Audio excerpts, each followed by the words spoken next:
Today is July 29th, 2016.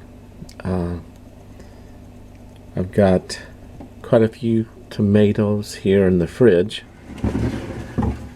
Now, you might think, oh, that's a lot. But actually, I was trying to can all my tomatoes. I did another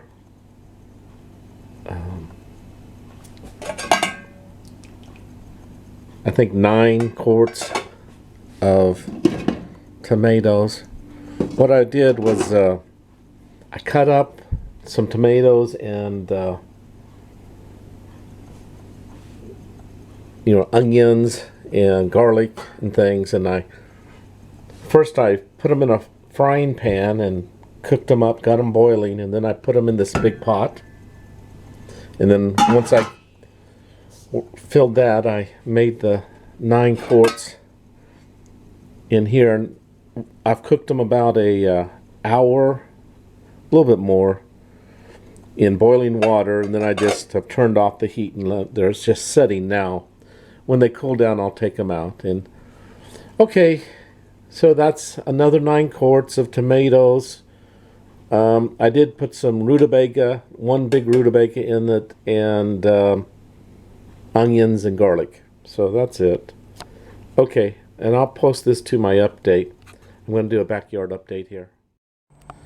Okay, today is July 29th, 2016. I'm just doing a quick update in the backyard, and here we are. This is kind of interesting. Now, most of my backyard garden is actually doing not very well, but if you guys watched the when I dug the potatoes out from in here and then I replanted it, actually I put potatoes down below. I don't know if I'm going to get any more potatoes, but the corn has come up and it looks like I'm going to get some cantaloupe. So this little patch may be one of my most abundant patches for this year. Now, I'm very disappointed in my watermelon, and really the vines haven't really done much. So, and even my okra, of course, who knows, maybe in August I'll get okra, but I've got a little bit of okra, but not a lot. And did you guys remember that Labor Day garden that I did right here? I replanted the corn, I know, twice, and as you can see, it's starting to come up a little bit. So, and again, the watermelon here, you see the vines, but they just aren't, they're not doing much. And all of my cucumbers this year have just failed me. And it looks like I may get some cantaloupe. I got some flowers there on that cantaloupe. But other than that, in here, looks like I have a pepper. Now this is a sweet pepper. I like these peppers. Now if I'd have picked this earlier, I would have put it in with my tomatoes. But maybe I'll just eat that. And if you guys remember all those extra tomato plants I just threw in the ground here, and they really haven't done much.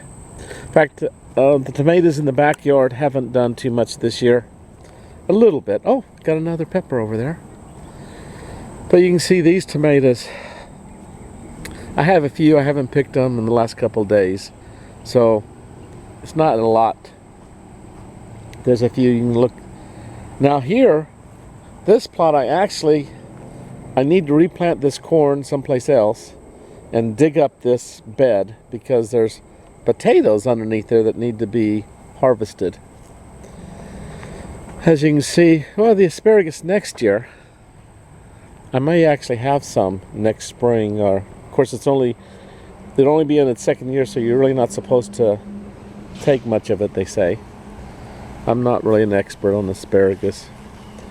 So, okay, my backyard garden isn't doing much. Hasn't done much this year. I mean, I've had a few tomatoes, but nothing to brag about.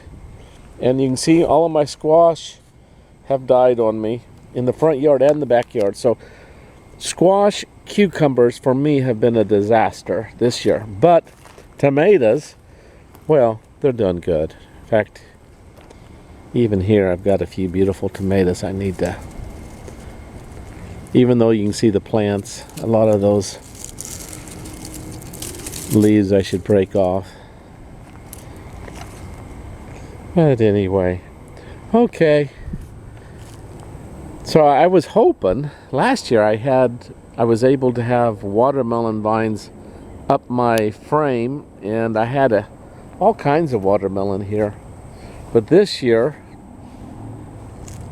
I don't know. It's been a bad year for me for vine plants. Watermelon, cucumbers, and squash. So, okay. This has been spectacular this year. This is this is my second planting, and as you can see, there's some corn in there. I don't know why this particular bed has been so abundant compared to the rest of the backyard garden, but it sure has been blessed. Okay, love you guys. Bye-bye for now. Oh, I never did comment on this. I added this, well actually this green fence was given to me by my neighbor, and I added it to this fence. I had an old fence here, but especially right here there's a big hole, which when I was putting in this fence I put those rocks in to kind of keep it from here was being eaten. The young plants are being chewed, and that's part of the reason I had to do the second planting of corn here, because I think the rabbits and I don't know if the raccoons were causing a problem or not, but we do have raccoons in the area. But I will say that this little fence that I added to my old fence has actually seemed like it's done the trick. It's only 50 feet long. Or no, I'm sorry, 25? Well, shoot, I can't remember how long it is. It doesn't look huge. Maybe it's only 25. Well, anyway, however long that is, it's really helped out that little extra protection. Okay, just thought I'd add that little note on the fencing.